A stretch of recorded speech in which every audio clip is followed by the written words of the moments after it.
Hello दोस्तों, welcome back to वॉरलोन channel. आज का जो वीडियो है वो बहुत ही इम्पोर्टेंट होगी उन लोगों के लिए जिन लोगों को एंजाइटी की प्रॉब्लम होती है या उन्हें घबराहट होती है।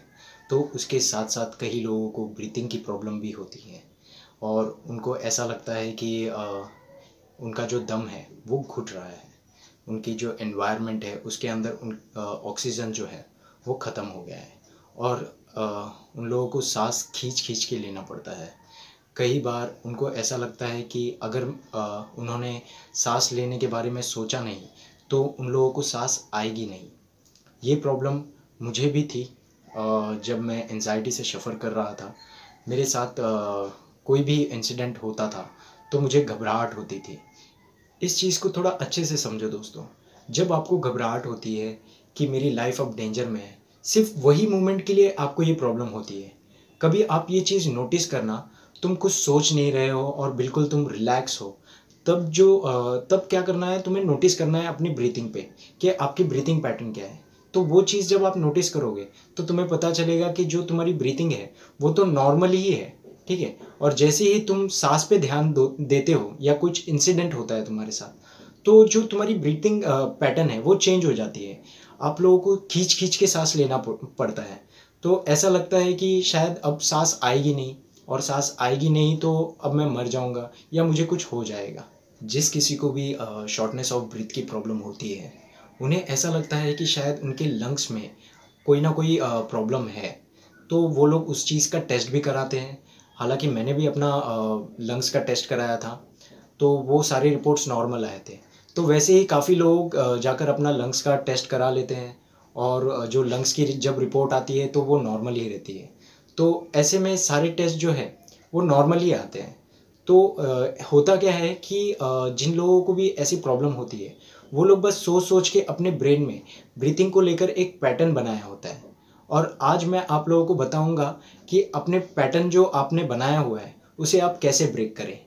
बट एक चीज़ याद रखना दोस्तों, ये एक दिन करके या 2 दिन करके छोड़ना नहीं है।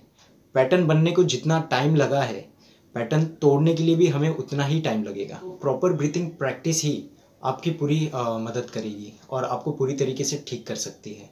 क्योंकि जब मैं वो प्रैक्टिस करता था तो मुझे भी बहुत ज़्यादा प्रॉब्लम होती थी स्टार्टिंग में।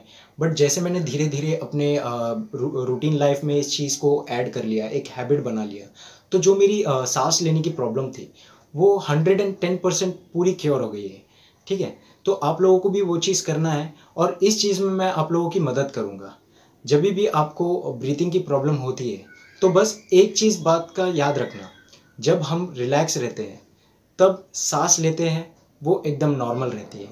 पर जैसे ही हमारी बॉडी में कुछ होता है या हमें घबराहट होती है, तब एक चीज़ नोटिस करना कि जो आपकी ब्रीथिंग पैटर्न है वो ऑटोमेटिकली चेंज हो जाती है।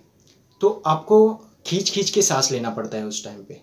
तो आपको मैं एक ब्रीथिंग टिप्स दूंगा, जिसे आप अगर डेली प्रैक्टिस करोगे तो जो आपकी रॉन्ग ब्रीथिंग पैटर्न बनी हुई है वो धीरे धीरे ब्रेक होने लगेगी।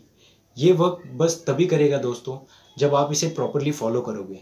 क्योंकि जब मुझे ब्रीथिंग की प्रॉब्लम हुई थी तब मुझे भी बहुत टिप्स को फॉलो करने में बहुत प्रॉब्लम होती थी।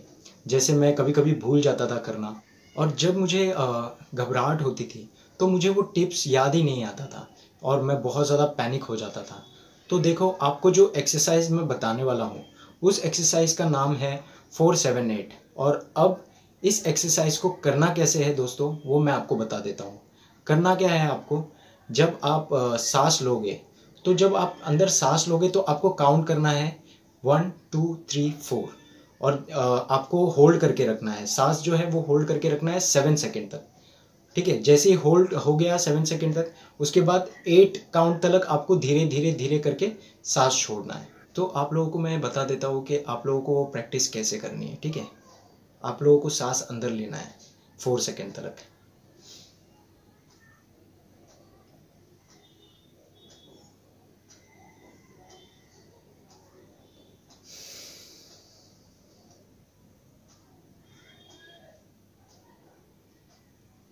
तो ये एक्सरसाइज आपको तब करना है जब आपके पास फ्री टाइम है, या आपको समझ लो आपको एंजाइटी होती है, तो तुरंत ये एक्सरसाइज करो करो। जैसे ही आप ये करोगे तो आपकी जो एंजाइटी है उसमें आपको इंस्टेंटली रिलीफ मिलेगी। 100% श्योर मैं आपको कहता हूँ, ट्राई करना ज़रूर इस चीज़ को, ठीक है। और एक गुड न्यूज़ भी जाते जाते मैं आप लोगों को बता देता हूँ। एक मेरे भाई है बेंगलोर के, उन्होंने मुझे कांटेक्ट किया था व्हाट्सएप पे। तो ऑलमोस्ट वो 4 ईयर से एनजाइटी, डिप्रेशन और पैनिक अटैक और बहुत सारे सिम्टम्स से सफ़र कर रहे थे।